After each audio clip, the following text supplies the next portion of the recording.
Labą dieną visiems, sveiki. Iš Strasbūro mes su Andrium savo apžvalgas pabandysim sudėlioti kartu. Iš tiesų savaitė, nežinau, ar tinka žodis ypatinga, bet tokia gerokai įtempta.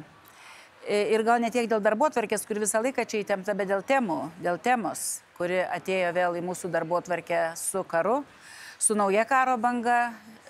Aš, aišku, nenustebus, bet pirmą kartą mano politinio gyvenimo istorijoje, kad susitikdama su žmonėm Lietuvoje klausinėtų apie karą Izraelį. Nes anksčiau tai būdavo taip, ten maždaug ten toli, ten visada buvo įtampos, visada ten tas karas vyko ir mes kažkur čia toli. Ir dabar staiga visi pajutom, kad viskas yra labai arti. Ir Ukraina savaime aišku arti, bet ir turi savo atsakyti klausimus, kiek tai susiję. Kiek tai susiję, kas už to stovi, ar čia iš tikrųjų taip tik tai spontaniškai tas karas vėl išsprogo, ar yra kažkokių interesų. Pas mus frakcijoje buvo Izraelio ambasadorius, kuris sakė, kad 90% finansavimo Hamas, šitos teroristinės palestiniečių organizacijos finansuose yra Irano pinigai. Pasirodė pranešimo apie Rusijos galbūt tų buvusių Vagnerio grupuotės narių įtaką. Matom, kiek šlovina Putiną Palestinai. Matom, stebim, kas stebim Rusijos propagandą, kurie akivaizdžiai Palestinos pusėje. Taigi, kam tas naudinga, kiek tas naudinga, apie tai šią savaitę buvo daug diskutuojama. Mes abudu labai atidžiai trečiadienį stebėjom pagrindinio šios savaitės debato, kaip pas mus vadinasi, turinį.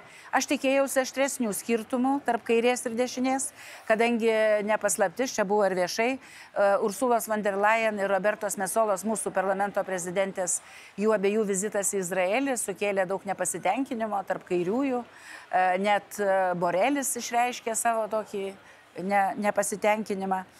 Tačiau labai išsiskyrė kraštutinė kairė čia, vadinami komunistai. Jie vėl atsigavę, jie čia mojuoja vėl Palestinos vėliavom, netiesiogiai, bet savo kalbėsenui. Ir tie prioritetai skiriasi. Jeigu mes visi dedam akcentą į Izraelio teisę gintis ir į tai, kad reikia būtinai sutriuškinti Hamas, taip kaip buvo iki tol veikusios pavojingos teroristinės organizacijos sutriuškintos. Tai kairė deda akcentą į Gazą, deda akcentą į tai, kad reikia stabdyti tą karą paliaubomis ir ką tai reiškia? Tai reiškia, kad viskas lieka kaip buvę. Na, bet neįsiu giliai, mes dar pabandysime abudu diskutuodami gal ir po tavo įžvalgų šitą pratęsti. Bet net ir Lenkijos rinkimai kažkuria prasme yra susiję, nes nuo to priklausys, kokia bus Europa, kokia bus Europos Sąjunga, kokie žmonės sėdės prie stalo, ar tai būtų vadovų taryba, ar tai būtų kitais metais skiriamas komisaras iš Lenkijos ar panašiai. Ir kiek čia Europoje vystysis tas vėl banga protestų, kaip su teroristiniais, kokiais nors teroristiniam atakom bus jų organizuojama ar ne. Vienu žodžiu, esam tokioj išsibuoto pasaulio laivo situacijoje, tokią savijautą, jauseną. Ir apie tai, Andriau, bandyk ir tu dabar padėlioti savo strateginės mintis. Na, tai čia iš tikrųjų, gal pradedant nuo Izraelio, tai gal keletą dalykų, ką norisi pabrėžti. Na, tai mano įsitikinimu pagrindinis teiginys, kuris galėtų apibrėžti tai, ką dabar matome, aš jį šiek tiek taip parafrazuodamas dar sovietmečio vieną tokį populiarų šūkį visų šalių proletarai vienykitės, vadinu dabar visų šalių teroristai vienėsi. Ir tas centras, mano įsitikinimu, vienymosi centras yra Maskva. Ir čia vienas dalykas, kad Putinui, suprantama, kad jis dabar galvoja, jog čia dėmesys nuo Ukrainos bus nukreiptas į Izraelį, bet net ne dėl dėmesio, mano manimu, tai yra daroma. Ir žinant Rusijos, Irano ir Hamas santykius, matant, kaip pavasarį Hamas lyderiai lankėsi Kremliuje, prisimenant sovietmetį, kaip tie patys Palestinos teroristai tada šiurpinę visą pasaulį, buvo apmokomi terorizmo sovietiniam lagerį berods rytų Vokietijoje. Tai man nekyla abejonių, taip sakant, dėl viso to, tai, kad Kremlius šitą mygtuką turėjo rankose ir jį dabar panaudoja. Gal Iranas labiausiai? Iranas labiausiai. Kremlius irgi laikė ranką ant rankos. Tai čia vienas dalykas, kad ir čia yra iš tikrųjų, vakarai čia visą laiką labai baiminosi, kad tik tai tas Rusijos pradėtas karas prieš Ukrainą neišsiplėstų į kitas erdves, jis išsiplėtė. Vakarai baimindamisi dėl to išsiplėtimo stabdė ir ginklų tiekimą Ukrainai, čia vis galvoja, tik tai nereikia eskalacijos. Putinas, negalėdamas pasiekti jokių rezultatų Ukrainoje, jisai plečia karą. Tam, kad vakarai dabar jau ir iš pietų gautų visus, taip sakant, Europą gautų smūgius, pabėgėliai ir taip toliau. Ir Putinas labai gerai prisimena 15-16 metus, kai jam pavyko Europai sukurti didžiulės problemas, bombarduojant Siriją, didžiuliai pabėgėlių srautai ir taip toliau. Tai čia yra, man toks yra... Plius ir, atsiprašau, kad nenubėgtų mintis, plius ir Izraelis laikėsi tokios pozicijos su Rusija čia iš tos pačios serijos, kad neišsiplėstų ir kad Rusija turėdama tuos mygtukus, Hamas, Hezbollah ir visus kitus, ir jie galvojo, kad tas juos išgelbės nuo šito karo. Tai va dabar pasirodo, kad neišgelbėjo. Neišgelbėjo. Tai čia vienas dalykas. Antras dalykas - vakarų reakcija, kuri vėlgi čia reikia... ir tą aš ir salėje vakar įvardėjau, ir tu vardėjai tą patį, tai, aš matau iš tikrųjų problemą vakarų, taip sakant, ir tokioj, supratime situacijos ir elgesį, kuris yra tam tikrą prasme, aš kito žodžio netrandu, dviveidiškas. Kai iš to paties regiono kilo Al-Qaidos terorizmo banga. Ir atsimenam, dvynių susprogdinimas New York'e pastatų. Ir tada visų vakarų reakcija, Al-Qaida turi būti sutriuškinta. Ir tada buvo imtasi visų veiksmų, net ir NATO aktyvavo 5 straipsnį, padedant Amerikai ir visėjo. Pirmą kartą istorijoje. Pirmą kartą istorijoje. Po to buvo 15-16 metai, pikas vadinamo ISIS, Daesh ar Islamo valstybė, kaip nori, čia skirtingi pavadinimai.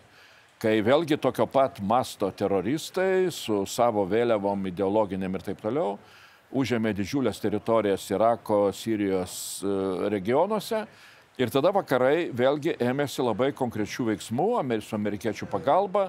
Irako kariuomeniai tas ISIS plėtra buvo sustabdyta, ISIS buvo sutriuškintas. Ir jeigu pažiūrėti Europos parlamento dokumentus, labai aiškiai buvo vardijama tada, reikia sutriuškinti. Dabar turim Hamasą, tokį patį, bet, kai pasižiūrė iš tai svarstomus šie dokumentus, yra pasakoma, taip, Izraelis turi teisę gintis. Ir čia yra didelis pasiekimas. Jo vieno čia reikalas. Čia vieno jo reikalas ir po to prasideda jau čia humanitarika visa ir taip toliau. Tai mano įsitikinimu vakarų pozicija šitoj vietoj turėtų būti lygiai tokia pat. Nebus taiko šitam regione, jeigu Hamasas nebus sutriuškintas, jeigu jis nebus eliminuotas iš viso. Ir tam reikia visų vakarų pastangos. Tai šitoj vietoj, aš matau tą iššūkį, tą problemą, kad, ir čia ta pači kairiųjų ideologija, ojojoj, ne, čia tik tai ne, taip sakant, kažkaip tai čia ne... Matai, Andriau, čia yra niuansas, skirtingas niuansas, dėl kurio mums čia teks labai daug padirbėti viešojoje erdvėje, nesakau, kad mums, bet vakaram, tiem, kurie suprantam. Taip, kaip tu panašiai pasakei, bet tokio mąstymo, kad Hamas yra tas pats, kas ISIS ir Al-Qaida, dar nėra kodėl, dėl to, kad už Hamas vis tiek stovi Palestina, palestiniečiai. Stovi palestiniečiai, dėl kurių teisių, dėl kurių kova su Izraeliu buvo daugelio ideologinių tokių kairiųjų ir ne tik vėliava. Čiagi jau dešimtmečius yra kovojama prieš Izraelį už Palestiną. Ir dabar šitam kontekste Hamasas, jisai stovi ant teritorijos Gazos ne tik tai kaip teritorijos, bet jisai yra užlipęs ant Palestinos žmonių visom prasmėm. Ir ta ideologinė, politinė prasme, kadangi Palestina gynė ir dabar staiga, jeigu tu naikini Hamas, tai neišvengiamai nukenčia ir palestiniečiai ten gyvenantis Gazos teritorijoje. Ir fiziškai, kadangi Hamas, šita teroristinė organizacija, savo visą savo infrastruktūrą karinę, ne kur nors dykumose Sirijos susikūrė, kaip kad ISIS buvo įkūręs ten miestus dykumose, ne kur nors Afganistane, kaip Al-Qaida buvo sukūrusi Afganistano kalnuose savo, bet šitie sukūrė savo visą infrastruktūrą karinę po žmonėmis praktiškai. Žmonės dabar palestiniečiai yra skydas. Ir jeigu tie, kurie organizuoja, mes kai jau busim video paleistas, jau bus praėjus ta demonstracija ir Vilniui, kur kraštutinė nauja kairė organizuoja dar ir Europai, jeigu jie išeitų su plakatais, išvaduokim Palestiną nuo Hamas, aš eičiau į tokią demonstraciją už palestiniečius, kad juos galėtumėm išvaduoti. Bet dabar viskas yra taip persipinę ir žmonių mąstysenoj, kurie irgi, žiūrėkit, tas yra bet. Taip, mes smerkiam, ką Hamas padarė, kadangi ten nužudė vaikus ir taip toliau izraeliečių, bet Izraelis yra taip toliau. Tai va čia mano išvada yra labai paprasta. Va čia bet negali būti jokių. Čia lygiai taip pat kaip su holokaustu. Kai sako, taip iš tikrųjų žydus žudė ir Lietuvoje ta nuomonė yra gaji. Žydų žudė, bet žinot, jie mus vežė į Sibirą. Tai ar galima pateisinti? Tai va čia lygiai dabar tokia pat situacija yra, tas bet jo neturi būti. Ir bus didelė kova, tarp kitko, Europai, kadangi čia jau mes nebūsime Europoje visoje vakaruose tokie vieningi, kaip sugebėjo susivienyti ir kairė, ir dešinė dėl Ukrainos. Na, tai tu čia jau viską ir pasakėjai. Na, mano manimu iš tiesų. Tai pirmas dalykas, reikia labai logiškai susidėlioti visą seką. Tai taikos šitam regione, jeigu mes tikrai norim taikos ir norim gero tai pačiai Palestinai, tos taikos ir gėrio Palestinai nebus tol, kol Palestina bus užvaldyta paties Hamas. Čia tas pats kaip, yra įvairių formų užvaldymo. Hamas yra užvaldęs teroristinę grinai organizaciją, yra užvaldusi, sakykime, tokį valstybinį darinį, nors ir be teritorijos valdomos, bet valstybinį darinį kaip Palestina. Kremlius, reiškia, mafijinė teroristinė organizacija yra užvaldžiusi Rusiją. Labai panašiai. Mes turim tą pačią problemą su Sakartvelo, čia visą aptarinėjom, nes yra užvaldyta oligarcho Ivanišvilio. Iranas, vėlgi. Tai dėja yra labai aišku, kad tokiu atveju, jeigu tu nori padėti tai valstybei, tai nacijai, tu ją turi išvaduoti visų pirma nuo to užvaldymo. Ir šitoj vietoje vėlgi, pirmas punktas yra labai aiškus. Ar sutinkam, kad Hamas kaip teroristinė organizacija turi būti sunaikinta taip pat, kaip buvo naikinama ir sunaikinta Al-Qaida arba sunaikinta tas pats ISIS? Tai atsakymas šitoj vietoj turi būti aiškus. Mes sakom, taip turi būti sunaikinta. Taikiomis priemonėmis nesunaikinsi. Karinės priemonės tokioj teritorijoje kaip Gaza tikrai turės ir aukų ir neišvengiamų. Tai va čia vėlgi, aš kaip jau gydytoja galiu pasakyti, vėžio ląstelės užvaldė Palestiną. Taip. Ir tom vėžio ląstelėm sunaikinti kartais reikia tokių priemonių, kurios dėja, norint išsaugoti esmę šito organizmo, jisai vis tiek turi pažeisti o tuo labiau, kad Hamas tiek penetravusi į Palestiną, kad jau ten neįmanoma išoperuoti vien tik tai skalpeliu gražiai išimti Hamas. Ir antras dalykas, vėlgi, tai reikia matyti atvirom akim. Hamasas nenori jokios taikos. Ir tik žinai, ko nenori. Hamas nenori valstybės. Savo valstybės nenori. Nes ta situacija, kokia yra dabar, neturi Palestina valstybės, jie tada gali iškelti tą vėliavą, jie gali eiti kariauti ir taip toliau, terorizmas, priešinti visus, jiems yra elementariai visom prasmėm naudinga. Ir finansiškai ir taip toliau. Nes tada jie gauna paramą iš įvairių tenai, kokių tai Iranų ir kitų darinių. Ir iš to gyvena. Kitaip sakant, čia yra jų biznis. Paskutiniam dienom yra žinių, kad paskutiniam dienom prieš šitą ataką iš Rusijos gavo per kriptovaliutas didžiulius pinigus. Didžiulius pinigus. Tai čia yra jų biznis ir todėl tas aiškinimas, kad viena iš priežasčių, kodėl dabar buvo paspaustas mygtukas ir jie startavo, reiškia, su šituo karu, yra dėl to, kad Izraelis artėjo prie susitarimo, taikos susitarimo su Saudo Arabija.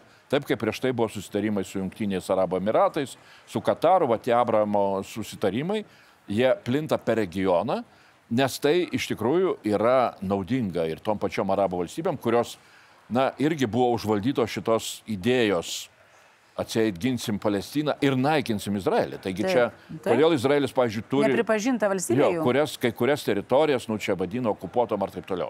Dėl to, kad tai yra jų išgyvenimo klausimas.